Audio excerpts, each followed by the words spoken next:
Você conhece a Jurema? Não, não é a cabocla Jurema. A Jurema mesmo. Não? Vem conhecer.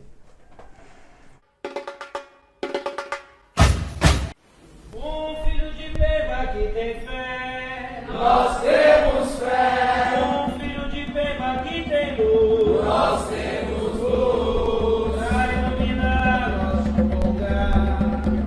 Vai Oxalá, sempre tem mais um. Bom, antes da gente começar, já quero pedir aquele like para vocês se inscreverem no nosso canal, curtir a nossa página e acionar aí o sininho para as notificações. Tá bom? Eu falei da Jurema. A Jurema, a cabocla Jurema, uma grande cabocla, flecheira, né, entidade tão conhecida da nossa Umbanda, mas hoje nós vamos falar não só dela, nós vamos falar de outra Jurema, da árvore da Jurema, a Jurema sagrada, a encantaria, a ciência dos encantados e principalmente eles na Umbanda. E olha, vou dizer para vocês, hein?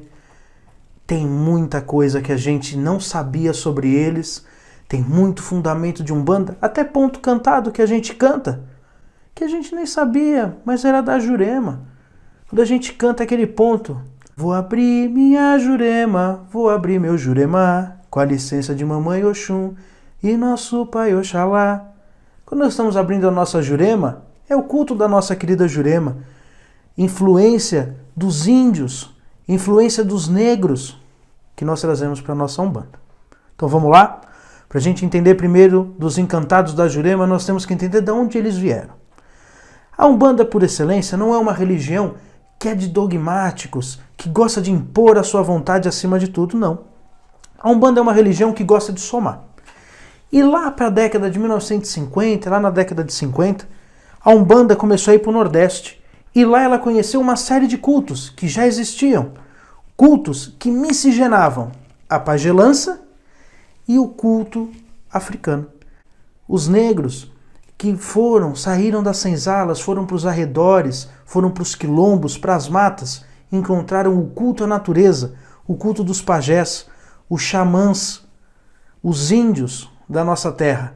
E lá eles fizeram uma grande miscigenação, onde surgiu os encantados. Nós temos vários cultos que serviram de base.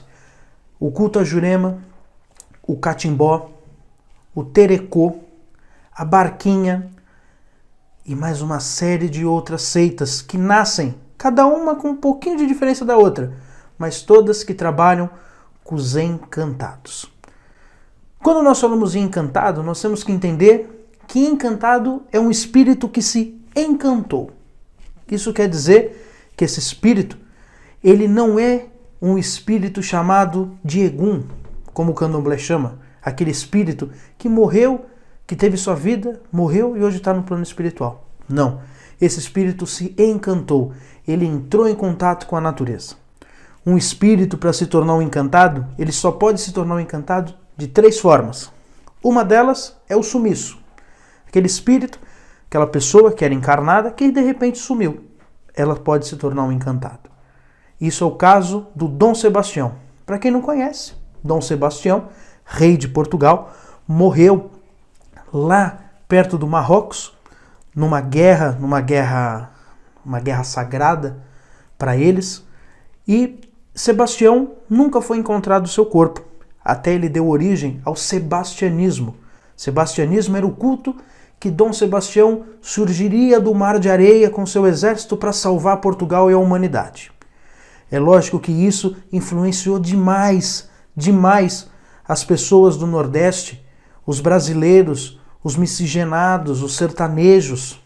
Isso tanto influenciou que até mesmo um cara chamado Antônio Conselheiro, para quem não conhece, vai buscar conhecer sobre ele. Antônio Conselheiro, que era um grande profeta lá de Canudos. Procurem lá a Guerra dos Canudos para vocês saberem. Ele acreditava que Dom Sebastião viria salvar ele e toda a humanidade. Então, além do sumiço, a segunda forma de você se encantar é uma morte muito violenta, como teve Lampião. Lampião é considerado na encantaria um grande encantado. Dizem que quando a primeira bala bateu no peito de Lampião, ele se encantou e se tornou esse espírito feroz e voraz, que é até hoje. E a terceira forma de você se tornar um encantado é se você se funde com a energia da natureza. Quando você se torna a própria natureza. Um exemplo disso é o cacique Araribóia. Nunca ouviu falar sobre ele? Não é só o caboclo Araribóia que é conhecido. Vai conhecer a história do cacique Araribóia, fundador da cidade de Niterói. Aliás, lá em Niterói tem uma imagem dele. Não é só em Niterói, também tem em Vitória. Cacique Araribóia era um cacique aimoré, um grande chefe de tribo que defendeu o Brasil contra a invasão dos franceses, e ele se encantou da seguinte forma: um dia ele entrou no mar e nunca mais foi visto. E aí sim ele ganhou o nome de Araribóia, que não era esse o nome dele. Araribóia quer dizer cobra d'água em tupi. Assim, ele é considerado um encantado. Então, nós temos 3 formas de se tornar um encantado: o sumiço, a morte violenta ou a fundição com a própria natureza. Os encantados, dentro da encantaria, são chamados de mestres. Mestres de Jurema, mestres do catimbó. E eles são divididos em cidades. Já abro até um parênteses. Quer saber mais? Procura esse livrinho que está aqui. Encantaria Brasileira. Esse livrinho aqui, do Reginaldo Prandi. Para quem não conhece, vai saber também quem é o Reginaldo Prandi. Um homem que fez um estudo muito interessante sobre o Brasil e os seus cultos. Procura lá. Encantaria Brasileira. Como eu disse, os mestres da Jurema, eles são divididos por cidades.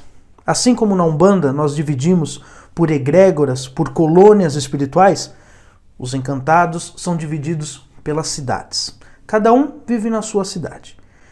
Além disso, nós temos que lembrar que o principal mestre de Jurema conhecido chama-se Mestre Irineu. Mestre Irineu, lá do norte do nosso país, foi não o inventor, mas o grande nome ligado à ayahuasca. Aliás, a sua grande maioria dos cultos dos encantados fazem o uso da bebida do daime, ou da ayahuasca. Cada um da sua forma e com a sua receita, mas fazem esse tipo de bebida. Para quem não sabe, Mestre Irineu foi ele que encantou a árvore da Jurema.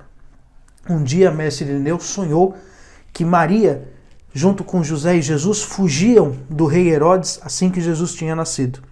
E quando eles estavam fugindo para o deserto, eles resolveram esconder o menino Jesus numa árvore de Jurema. E o próprio Jesus encantou esta árvore, transformou essa árvore. Por isso que essa árvore é a base do Santo Daime. Assim, isso viria de muitas formas entrar diretamente dentro do nosso culto umbandista, com a questão da cabocla Jurema, da árvore da Jurema e com a maioria dos seus pontos cantados, quando nós falamos da Jurema. Além disso, além das cidades, os mestres da Jurema, eles são conhecidos e eles são divididos em famílias. Assim como nós dividimos as linhas da Umbanda, nós temos 7 famílias principais dentro do culto aos encantados. A primeira família é a família Légua. Família Légua, muito conhecida principalmente pelo Terecô e pelo pai Bita do Barão, falecido já, trabalha com os barões. Todas as entidades da família Légua são muito conhecidos por serem os grandes barões. A maioria deles usam cartola preta, roupas pretas ou escuras, e as mulheres léguas usam os vestidos vermelhos. Tá vendo alguma coincidência aí? O nome Légua foi já pesquisado sobre a semântica dele e ele ganhou esse nome Légua por causa de Eleguá, entidade do Nagô Vodum que diz ser sincretizada com o Exu dos Iorubás. Então é muito próximo a ligação deles com os nossos compadres e comadres guardiões. Além disso, nós temos a família da Turquia, chefiada pela Cabocla Mariana e rei da Turquia, onde a maioria são turcos e reis do Oriente. Espíritos que trabalham mais ligados à cura espiritual, usam seus longos turbantes, seus vestidos coloridos para ajudar a todos. Principal casa da Turquia mais conhecida, lá no Maranhão, onde existe a própria casa da Turquia, onde abriga o espírito do rei da Turquia e suas 3 lindas princesas. Além disso, nós temos a família da Jurema, ou da Cabocla Jurema. ligado ao culto da Jurema, são de índios, a sua maioria, que usam grandes cocares. O chefe dessa falange, junto com a cabocla Jurema, é um índio chamado Rompe-Mato, usando seu cocar verde e vermelho, bem ritualístico. Além do caboclo Surrupira, um caboclo que defende as matas, muito parecido com a Curupira que a gente conhece. Além disso, nós temos a família dos marinheiros, chefiada por Mestre Tariba e pelos oficiais da Marinha, principalmente usada no culto da barquinha. Os marinheiros, ou a família dos marinheiros, são espíritos que levam, são os grandes responsáveis por trazer e levar todos os encantados de lá para cá e de cá para lá.